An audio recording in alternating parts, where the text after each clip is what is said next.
Hey, Myles here at Tactical Hyve.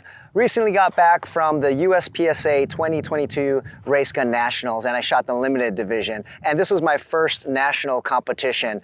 Coming into it, I didn't really know what to expect. I felt very comfortable, but I performed very badly. It was essentially a train wreck. And it's a combination of being very nervous, not having that proper mental management, not checking my equipment, having equipment malfunctions, my zero possibly being off, and a number of different things all combined. And so I wanted to share these key takeaways for you to add value. And if you're going to be entering a big competition, all these little things that I took away might help you out. And also it helps me because this is going to be something that I'm recording for every one of you, but also next year, I'm going to keep track of this. It's going to help me keep my training aligned and just make sure I don't make the same mistakes.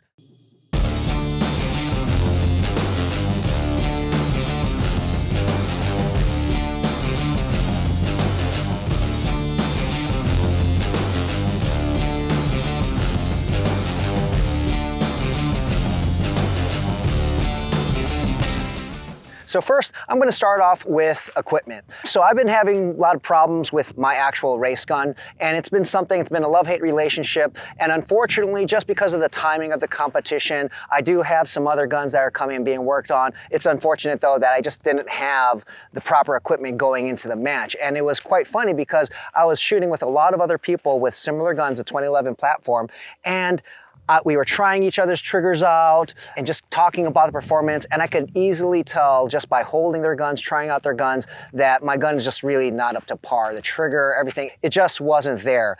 And it had a number of malfunctions, which going into a match, you want to make sure that you don't have any of that. And one of the hardest things was, I know that this particular malfunction, hammer follow, it happens when you shoot fast for my particular gun. So it clouded my mind. Every time I was in a stage running around and trying to shoot fast, let's say it was an open target, meaning it was a very easy target right in front of you. I wanted to enter and shoot very quickly, but in the back of my mind, I was thinking, oh, it's going to malfunction, it's going to malfunction. And that just really messes with your head. And it did happen. There were times where very easy targets, in my mind, I'm thinking, okay, I'm going to be in this position, take those two shots and get out, but it didn't happen. There were times where it hammer followed, it slowed me down, and then it mentally got to me. And that's one of those things I have to get over with too. If it's a malfunction, I should just be able to deal with it and move on. But you know, it was one of those things, it's a rookie mistake, got to me, so I was thinking about the malfunction, and then also it affected me after the malfunction happened. You know, one of the solutions there would be to have a backup gun, but just given my situation, it's just a really odd situation. I don't have a backup gun because I don't want to use the same gun. Yeah, I could get a completely different gun, but for me, I just like, you know, whatever. I just went to the first nationals and just tried it out. But for me, that's a big takeaway. I need to make sure that before I go to any major match that my equipment works and I have an exact copy, another gun, backup gun that is set up in a similar way so that I don't have to worry about that. The second takeaway is to ensure that my sights are zeroed before the match. This is quite funny because typically speaking, I'm a pretty good shooter when it comes to long distance targets. You've probably seen some videos, and it's not something that I struggle with. But I racked up a lot of misses in this match, and a lot of them were the long shots. And even after I called a good shot, and what that means is, for those of you who are not aware of what calling shots means, it means that without seeing the target, you know that your shot is actually good in the A zone, the C zone, so on and so forth. So you know it's a good hit. And I would call a lot of these hits, and then after, when everyone scores and tallies up, you know, make sure they see what the actual hits are, I would see that, well, I got a miss. And the vast majority, I would say 90%, were the long shots. And Charles, our director of photography, we were there, and on the car ride back to the hotel, on the second day, end of the second day, rookie mistake. You know, we were driving and I was telling him, you know, what was the problem? You know, what's been the problem? And I'm going, man, these shots, I'm calling them as hits, but apparently they're not. And then Charles, he was just like, well, you know, are you zeroed? You know, maybe your sight shifted. And I was speechless. We were in the car. I was like, damn, you know what? I didn't even check. I did not test fire, nothing. And I have adjustable rear sights. So I'm an iron sight shooter. They're adjustable rear sights that can move. And so it just occurred to me, I was like, oh my gosh, that could be precisely it, right? And so the next day, it was funny because the beginning of the third day, it's already too late. I just had so many misses already. But I was like, okay, let's check out the beginning of the third day of this big match. What, lo and behold, the practice range opens up the same time the competition starts. So we just did the third day, just send it, whatever. I'm not in it there to win it anymore. It's just there to do a good job and shoot the best I can, but never got it checked. So that was a big learning lesson for me. That was a rookie mistake. I generally shoot the, local matches and, not have to worry about it, but this was a bigger match. Should have really, again, checked my equipment, number one, and two, make sure I'm zeroed. Red dot shooters will always check that their dot is zeroed. I didn't check that my iron sights were zero. So that was a big takeaway for me. The third takeaway is probably the biggest, and that is I need to do a better job of managing that anxiety and nervousness. And it's very interesting because there's a lot of things that people can talk to you about in managing that. For example, the match, when you come to think of it, I'm not a professional shooter. This is not my living. I'm not like I'm getting paid to shoot in these matches. And if I lose, then I lose all my income. But yet a lot of, when we get into this, we self-induce this stress and anxiety, so to speak. And it was interesting because I was not nervous at all in Area 4 when I did that match.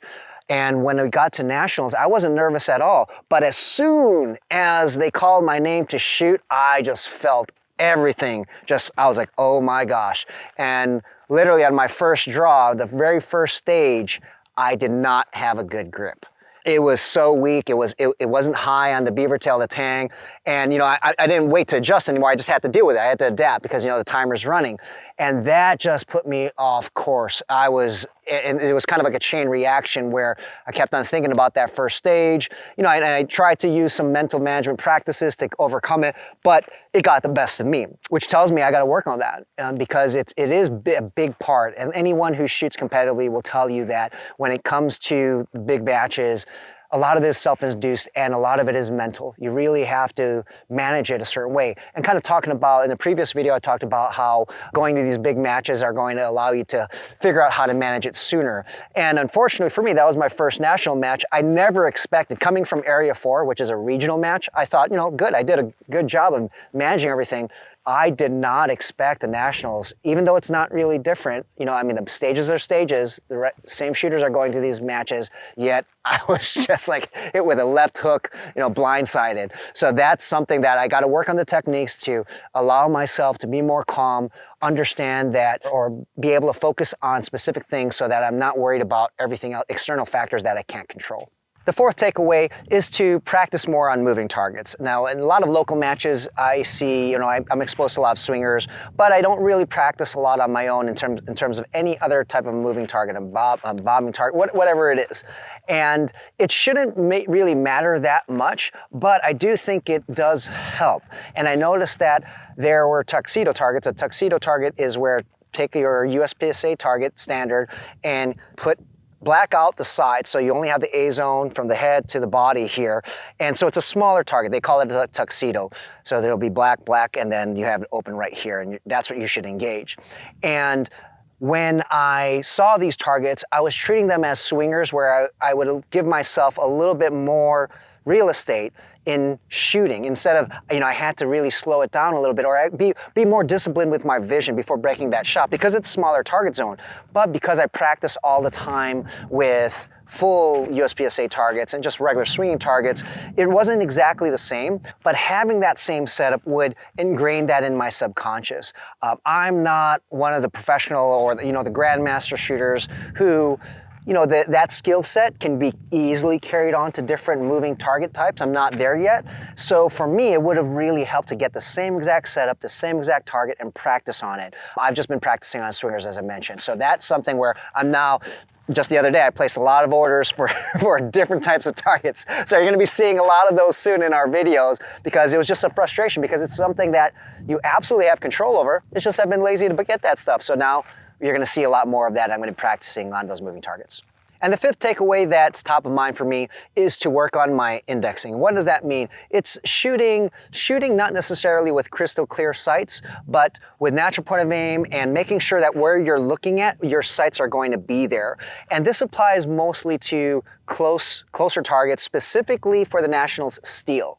So what I was doing for the steel targets, let's say poppers, some of them were very close, and I would notice that I usually blaze through them or try to blaze through them in local matches and have a pretty high success rate. But what was happening was I noticed that I was missing. So where I was looking, my sights did not actually go there. So I'll exaggerate here. Let's say you're a popper, a steel popper. I'm looking at you right now, and to me, my sights should be right on top of you. But they were a little off to the left or to the right. And it could be a number of different reasons. One, it could just be I was rushing, or maybe I was already thinking about a different target. So maybe I was looking at that first steel target, and all of a sudden I was thinking, okay, I'm gonna take that shot, it'll be easy, but I was paying attention to the next steel target or next target array. And so for me, I need to slow it down a little bit more. And this is something that for those of you who are working on your indexing also, or thinking about shooting faster with steel targets, it's very important to really work. So wherever you really work on, wherever your eyes are, your sights should go there, or your red dot should go there immediately.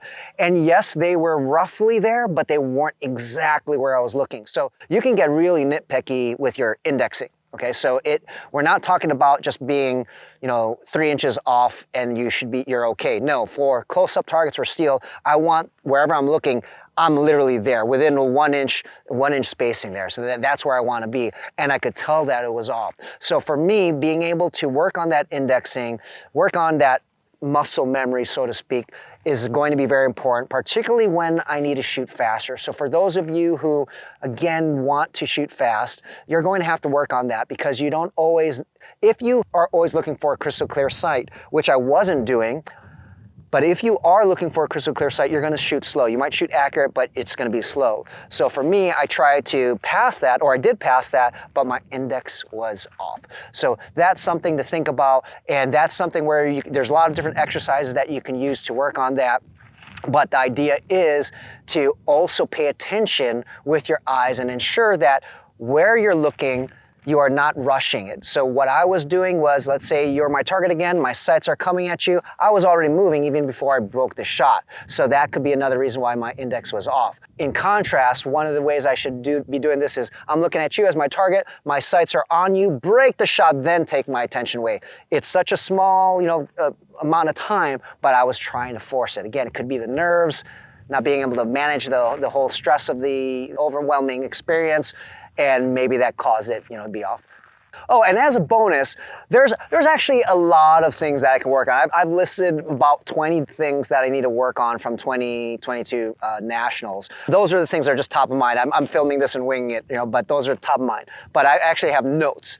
One of them, which is really funny, and until now, I still laugh when I watch this video. I'm the type that I can laugh at everything. I don't take anything so seriously. But there was a stage where you start with a loaded gun, and you put your gun down, and you're going to take the gun from a table or a barrel, right?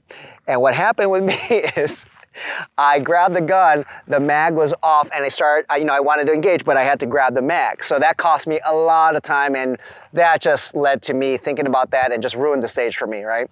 Which, again, is a rookie mistake. You shouldn't let your emotions get to you. What was funny, though, is I thought that when I put the gun down, it was perfectly fine. The magazine was in the mag well, right? And I thought that when I grabbed the gun, I grabbed it with too much force that the mag release hit the barrel, right? That's what I thought, right? The table. And then that would explain why. But no, it was something else. It was really funny. When we watched the video, is that even before the stage started, the buzzer sounded, the mag was already out. Okay, and what happened was when I was setting up the gun down on the table, I was no longer looking at the gun. I was kind of paying attention to my feet, taking it for granted that everything is going to be fine, but my gun is really heavy. And what happened was when I released the gun, and mind you, it's not a lot of force, but when I released the gun, the mag release hit the table. And you can see this in the video that the mag just went out. And me, rookie mistake, just paying attention to my legs, not even looking at the gun. But now I realize why a lot of the professional shooters, they're meticulously looking at their gun, making sure everything is right. Again, rookie mistake. But I thought that was funny. Guys, check out the video. I watch this, and the funniest part is with me like grabbing like 4 times looking for that mag. I'm like dying. But yeah, so I hope you guys like the video. Hopefully these takeaways will help you guys out, particularly if you have never been to a match, so you kind of learn from my mistakes. And hopefully next year, I'm not going to see the same mistakes and we see better results. So I hope you guys liked the video. As always, please give us a thumbs up and leave some comments, and don't forget to subscribe. See you guys in the next video.